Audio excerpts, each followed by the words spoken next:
Sunday, September 4th, 1994, 9:13 a.m., Lake Pickett, Florida. Hey listeners, I'm out in the dorm courtyard with my portable recorder today because Jennifer is still asleep. I can't say I blame her. Last night was a lot. It all started out pretty normal, I guess.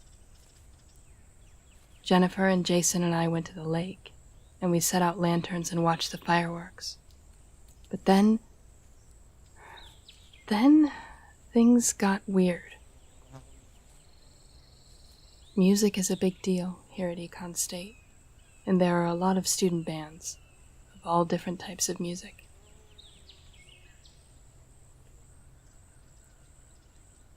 Well, there was a stage set up next to the lake, and one of the student bands, called Leave of Absinthe, no, really, that was their name, played during the fireworks, and then had a concert afterward. The music was really good, very dark, and with a kind of bass line that just worked its way inside you, insisting that you not only feel the beat, but sort of be it. The whole crowd was moving and singing in unison. I'd never heard any of the songs before, but somehow I just knew what the words would be, and so did everyone else. As the concert went on, this sort of pulse built up in the crowd. It wasn't from us moving, or at least not only from that, and it wasn't from the bass either. It seemed like we were all in some energy field, I guess, and it felt really good, but also like you couldn't let go. At one point, I did try to step out of the crowd, and something, not a person, held me back. I felt magnetized, I guess, but there was a trance over the crowd, and over me, and it didn't seem weird at the time. It just seemed like, oh, I made the wrong decision trying to step out. I should stay in the crowd and keep contributing. To what? I still don't know. It seemed like all I could do was focus on the band, and time lost all its meaning. I couldn't tell you where one song ended and the next began. Maybe it was all one song, one tune slipping into the next seamlessly. I don't remember how many of the band members there were, and I don't remember what they were wearing, or whether they were girls or guys. I can only remember one thing. Their eyes were glowing, and the longer they played, and the longer we in the crowd moved, the brighter they got. Finally, after what could have been 20 minutes or 3 hours, the music and the feeling reached this untenable crescendo. Everyone in the crowd, we all grabbed each other's hands and just let out this tremendous, violent, multi-part harmonic yell up into the sky, and there was a crack like thunder, and then a hush fell.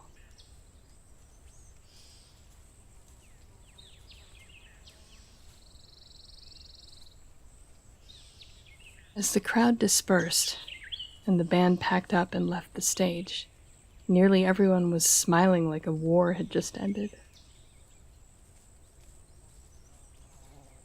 I felt like smiling too, but I couldn't figure out why. I found Jennifer and Jason, and they looked just as blissed out as everyone else. "What was that?" I asked them. Jason shook his head. New Student Week is so much fucking fun, he said. Even more this year than last. That was incredible, Jennifer said. What a start to the year. I had to shake my head to clear the ringing in it. I still felt like a struck tuning fork.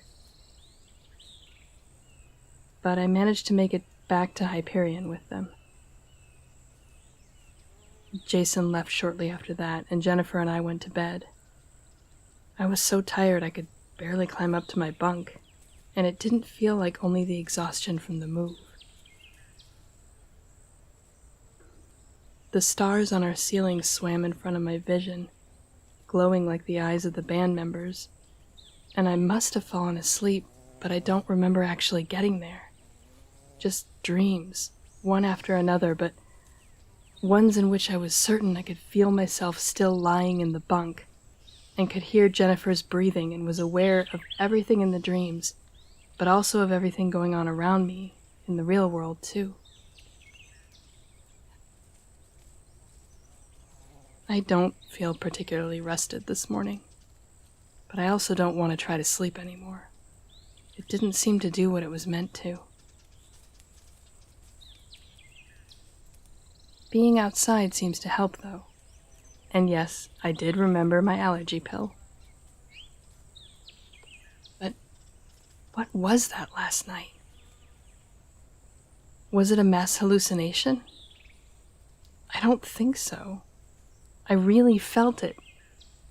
I wonder if maybe it had been just me, but no. Everyone else reacted to the experience too. Drugs? How could they have gotten them to everyone without anyone noticing? No one passed anything out. There wasn't a smoke machine or anything, and anyway, what on earth could have been powerful enough that you could put through the air that would make everyone see and feel the exact same things? It must have happened, so what was it? I'm going to call my mom tonight, but I don't feel like this is something I can or should ask her. She'll just try to convince me that I was just seeing things, or worse, she'll get scared and make me come home.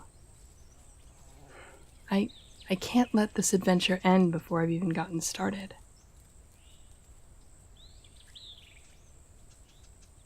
No, this is something I'm going to have to investigate on my own. I wish Jennifer were awake. I need to talk to someone. Of course, listeners, I do love talking to you, but you can't talk back, can you? You can't tell me what I should think about what happened. Well, there's a lot to be done this week. Even though I'm starting as an undeclared major, as they said, I'm going to have to pick out classes at the registrar. The room's big. It's the former gymnasium, but even so, not everyone can fit into it at once. So there are times you go based on your last name, and they switch up the letters they start with for each term so that it's fair to the people with names later in the alphabet, at least for some of the terms. I have to take freshman comp, of course. Everyone does, so that one will be an easy choice, but past that, there's stats, which I guess is the math class I'll have to take, and then I can pick a couple of electives. I'm looking at trying sortilege, honestly maybe just to see what they mean by it. And I'm going to take Intro to Communication too, because I think that'll line up well with radio. Yes, the extracurriculars are going to be out in force recruiting this week as well. And I know for sure I'm going to check out the campus radio station and see what it takes to eventually get my own show. Imagine being able to broadcast these journals. If anyone would listen to them, that is. Well, it'll be interesting anyway. WARP is the call sign here, which is funny. Their logo has the little river serpent with headphones talking into a microphone. It's adorable. I hope I can get it on a shirt. As for other projects, there are a lot of things going on. I guess I'll see who I meet and what they like to do, and maybe tag along to a few meetings. there's really everything. Sports and gardening and games and even a whiskey tasting club, although of course that's age restricted. Listen to me, though. Babbling on about course selection and extracurriculars, when I don't even know if I was abducted by aliens or trapped in some supervillain's humans as batteries project last night. What was that? I wish I knew.